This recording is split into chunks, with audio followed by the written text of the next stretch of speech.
আহ, ধন্যবাদ সবাইকে, মৎস্য চাষী যারা আছেন তারা এবং মৎস্য চাষের সঙ্গে সম্পৃক্ত যারা আছেন তাদের সবাইকে আমি আমার আন্তরিক শুভেচ্ছা জানাচ্ছি। আমার নাম ডক্টর অক্ষয় কুমার সরকার। আমি বহুদিন ধরে মাছ চাষের সঙ্গে জড়িত। আমি মূলত চিংড়ি মাছ নিয়ে বেশি ব্যস্ত থেকেছি সারাটা জীবন। চিংড়ি মাছের উপর পিএইচডিও করেছি। তো এইটা আমাদের একটা সাদা মাছের প্রজেক্ট। তো আপনারা অনেক সময় সাদা মাছ নিয়ে বিভিন্ন ধরনের প্রশ্ন করেন যে সাদা মাছের চাষ ব্যবস্থাটা কেমন হওয়া উচিত।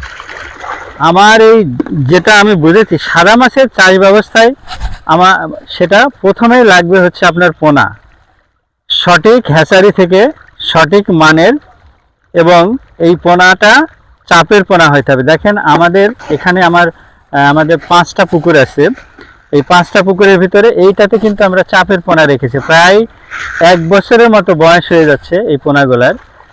এবং পাশে আমার যে পুকুর আছে এই পুকুরে আমরা এই অন্যগুলাতে চাষের আছে। পাশের এই পুকুরগুলাতে আমরা আর হয়তোবা 2 সপ্তাহ পরে এইটা আমরা ছেড়ে দেব। এই যে দেখছেন এইটাই হচ্ছে ক্যারিশমাতি। এখন খাবার ব্যবস্থাপনা, পানি ব্যবস্থাপনা এইটা আমরা মোটামুটি অন্য চাষের মতো স্বাভাবিক রাখবো। কিন্তু যদি আমার পোনা না থাকে তাহলে অন্য কোনো ইয়াতে আমরা সফলতা লাভ করতে পারবো না। কিনে মাছ চাষ করতে গেলে আমরা পোনা কিনে চাষ করতে গেলে অনেক লস করব। কিন্তু এই যে পোনা, এটাতে হয়তো 1 লক্ষ টাকা খরচ হবে সারা বছরে, কিন্তু এটা কাজ করবে 10 লক্ষ টাকার মাছের।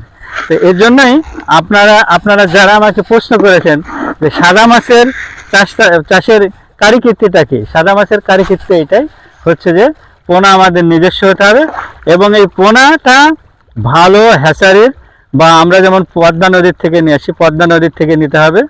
মানে পোনাটা ভালো সোর্স থেকে, এবং এই পোনা যদি ভালো হয় তাহলে দেখা যাবে যে আমাদের অন্য কোনো সমস্যা থাকবে না আর কি। তো এইটাই হচ্ছে সাদা মাছের ইয়া। আর আমরা যেটা করি, প্রোবায়োটিকগুলা নিয়মিত দেই, হ্যাঁ, তারপরে আরও ভিটামিন মিনারেল প্রেমিক্স খাবারের সঙ্গে দেই বা আলাদাভাবেও দেই। এইটাই মূলত এই চাষের আমাদের একটা ইয়া। এই যে যেমন আমাদের পুকুরের পানির কালার দেখেন, আমরা যেভাবে ইয়া করি তাতে পানির কালারটাও আমাদের ঠিক থাকে আর কি। এটা আমাদের চাষের পুকুর, ওইটা আর একটা চাষের পুকুর, ওই পাশে আছে চাষের পুকুর।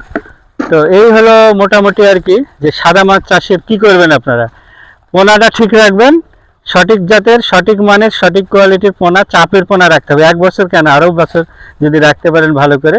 এইটা পরবর্তীতে দেওয়ার সাথে সাথে দেখবেন যে 6 মাসে যেটার গ্রোথ হয়েছে, এমনি আপনার চাষের পুকুরে 1 বছরে রাখলেও এই গ্রোথ হবে না। ঠিক আছে? তো ধন্যবাদ সবাইকে। হ্যাঁ।